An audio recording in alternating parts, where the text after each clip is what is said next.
Hoy hablaremos de uno de los corredores que más emociones mueve en el mundo del ciclismo, en especial para la afición hispanohablante, ya sea para bien, ya sea para mal, pero siempre algún tipo de sensación genera. Ustedes ya lo pueden ver en pantalla, se trata de Nairo Quintana y hoy en este video nos vamos a enfocar específicamente en una de sus últimas mejores actuaciones,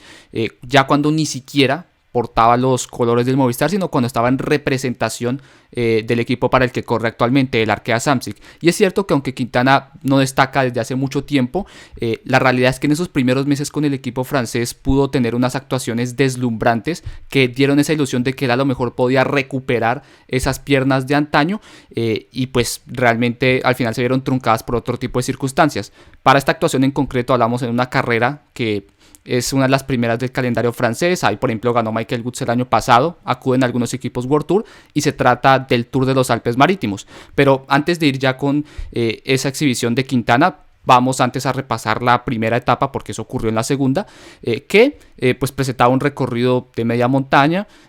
siempre con su reto, ¿no? Con llegada en Graz, unos 186 kilómetros que ustedes los pueden ver en el perfil, muy quebrados, y ahí pues iba a ser un primer testeo, ¿no? En el que tampoco iban a relucir mucho los favoritos y más bien serían otro tipo de corredores los que iban a destacar. Y esta jornada resultaba algo extraña, ya que pese a tener una fuga sencilla de controlar, y más aún cuando estaban pendientes al frente Trek y Arkea, nunca se pudo dar esa caza, ya fuera por el exceso de confianza que había en el pelotón o porque realmente los fogados tenían unas excelentes piernas ese día. El punto fue que nunca se logró dar ese enlace y por lo tanto alguno de esos dos factores fue decisivo para que se desequilibrara la balanza en favor de la gente que iba por delante. En ese último repecho ya eran Turgis y Pérez capaces de descolgar a Van Rensburg, incluso coronaban ese sector de ascenso sin tener siquiera una referencia visual del pelotón, lo cual ya hablaba de lo que había acontecido y era cuestión al final de ver quién de los dos tenía mejor punta de velocidad. Al final fue el hombre del Cofidis que batiría ahí a Turgis en meta, sin mucha diferencia eso sí sobre el pelotón, ahí que llegaba cerquita y por lo tanto pues no iba a ser un dolor de cabeza Pérez para el día siguiente, a sabiendas de que pues esa diferencia se podía recortar fácilmente por el perfil de la siguiente etapa, que ya va a corresponder a la exhibición de Quintana. Ustedes la pueden ver en pantalla, llegando a ese Col 10 que se ascendía en estos casos por una vertiente algo diferente si se quiere, la Moyan Cornichet, que también ahí la presenta el perfil de Strava, ¿no? Y ya era una etapa en la que sí o sí esa batalla entre los favoritos de la general era inevitable, se tenía que dar. Ahí ustedes podían ver a Pinot, a Godú, al propio Quintana, ¿no? Que iba a ser el que iba a dar esa exhibición en esta jornada, ¿no? Otra vez se presentaba una fuga sin mucho nivel, que se podía controlar fácilmente, con la diferencia de que estuvieron menos despistados en el pelotón y pudieron darle esa caza antes de ese último puerto para que ya fuera ahí batalla netamente entre esa gente favorita para la clasificación general. Cofidis era obviamente el equipo que ejercía ese control en el pelotón como responsabilidad de tener al líder de la carrera y ahí siempre pegadito el arqueano, que de a poco mostraría también un correcto funcionamiento colectivo para desenredar este triunfo, ¿no? En favor de su jefe de filas Quintana. Ahí incluso el colombiano compartía su hidratación con uno de sus compañeros y eso ya demostraba también, si se quiere, el nivel de confianza o de unión que tenía con el bloque al cual recién se empezaba a adaptar. Y lo que va a acontecer de aquí en adelante son hechos de los cuales no se tiene tampoco mucha claridad porque para ese entonces la carrera no tenía retransmisión en directo y por lo tanto estos apenas son videos que se recopilaron de lo que se grabó en la moto de carrera, pero lo que se puede ver a esa altura es a un CCC que está realizando el trabajo de selección. Ya tienen un grupo al cual han reducido significativamente, pero la siguiente imagen va a ser la más impactante porque ya son jefes de fila que están quedando rezagados porque evidentemente alguien acaba de reventar la carrera y aunque en principio pareciera que es Thibaut Pinot, de hecho cuando se amplía más la imagen se ve que es Nairo Quintana de hecho el que propició toda esa acción y que ahí incluso le está dando continuidad a un ataque que estaba realizando. No sabemos si era el primero o el segundo,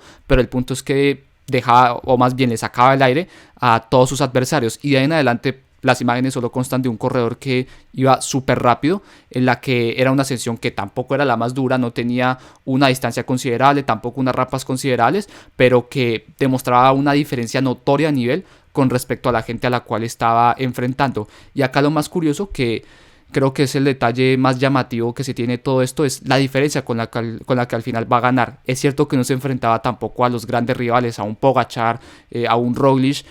pero al final sacar 40 segundos en un ascenso que tiene menos de 5 kilómetros, que no tiene esas rampas aterradoras, pues hablaba mucho no solo del nivel de Quintana, sino la diferencia que tenía con todos los corredores que pues normalmente no perderían todos esos segundos, todo ese tiempo en una subida que, vuelvo y repito, no era la más exigente. Y la cuenta de Twitter de Naichaka, que es especialista en todo este tema de los datos de potencia y demás, calificó esta actuación de Quintana como una de las mejores en cuanto a esfuerzos menores a 10 minutos se refiere. Esto bajo el criterio de los vatios kilo, que en sus cálculos dio 7.6 para Nairo en esta ascensión, que son números comparables a lo que había hecho en Mant, que es un muro que se sube de vez en cuando en el Tour de Francia, que lo corrió en 2015 y en 2018, donde se defendió francamente bien, pese a no ser un puerto que se adapte mucho a sus condiciones. Y ustedes también pueden verlo reflejado en esta gráfica, donde bajo ese criterio, los vatios kilo, los mejores números de Quintana pues han sido en ese Col 10, en esta actuación que estamos reseñando, y vuelvo y repito, eso siempre al margen de las condiciones del ascenso, ya que no es lo mismo usted mover esos 7.6 vatios kilo en una subida menor a 5 kilómetros a hacerlo, por ejemplo, en un Alpe d'Huez, que pues hoy en día serían cifras que son casi que inalcanzables, ¿no? Pero independiente de todo esto, eso habló mucho de la condición de Quintana en ese momento, además teniendo en cuenta otro factor que, por ejemplo, no hemos mencionado, y es que previo a ese ascenso final, ya en ese día se había rodado bastante duro, con una velocidad promedio más o menos de unos poco más de 30 kilómetros, que para hacer un día con bastante subida, pues siempre acaba siendo un dato considerable, ¿no? Y que todavía magnifica más eso que en su momento hizo Quintana, y que, por ejemplo, no era una etapa tipo unipuerto de las que se hacen comúnmente en el UAE Tour. Así que ahí ya, después de esa segunda etapa, pues Quintana se trepó al liderato, tenía un tercer día un poco menos duro por delante, en el que perfectamente podía defender esa camiseta amarilla. Tienen ahí ustedes el perfil a continuación, ¿no? Una etapa sencilla en la que pues era cuestión de control, de defenderse de los ataques, y no tendría ningún tipo de problema para al final sellar ese liderato, sellar ese segundo triunfo de clasificación general, ahí en esa etapa que acabó venciendo el corredor del Trek Segafredo, Julien Bernard. Y de ahí en adelante, lo que correspondería a nuestro protagonista pues serían buenas actuaciones, ¿no? Porque después de eso acudió a la París-Niza, donde no pudo estar en la disputa de la general por una caída, pero donde ganó la única etapa de alta montaña de la carrera con mucha solvencia, con mucha diferencia nuevamente sobre adversarios que ya tenían un peso mayor, y después de eso estaría en el Tour de Francia, donde después del parón por pandemia y todo, tuvo unos días reseñables bastante buenos, estando cerca de Roglic y de Pogačar, pero que después esa caída en la etapa de la Puy-Marie pues lo iba a condicionar bastante, porque reduciría su condición, no lo dejaría estar al 100% para poder disputar, y al final acabaría muy abajo en la general. Pero si se quiere, esa buena progresión que llevaba se vio truncada por ese incidente. Personalmente espero que en este 2022 Quintana sea un corredor más protagonista, que no pase desapercibido en cualquiera de las funciones que vaya a ejercer en grandes vueltas, ya sea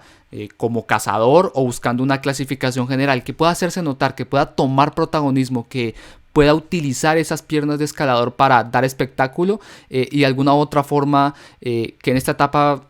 que está afrontando en su carrera deportiva, que pues pueda ser un corredor que se haga querer por tener esa actitud ofensiva, por hacerse notar, ¿no? Esto por supuesto dependerá mucho de las grandes vueltas a las cuales lo envíe el Arkea Samsic, ¿no? Yo creo que una de ellas inevitablemente va a ser el Tour de Francia, donde en mi opinión sería un corredor más relevante si va mejor, a lo mejor a cazar etapas, ¿no? Y después en el Giro o en la Vuelta, si él quiere hacer la clasificación general, y a pesar de que a lo mejor no tenga la fuerza para ganar o incluso para hacer un podio, que al menos el puesto que consiga lo haga construyéndolo a través pues de esa actitud ofensiva, ¿no? De que no pase desapercibido simplemente corriendo a ruedas, sino que pues siempre pueda ir al ataque y pueda ofrecernos el espectáculo que nos dio cuando tenía esas piernas de antaño.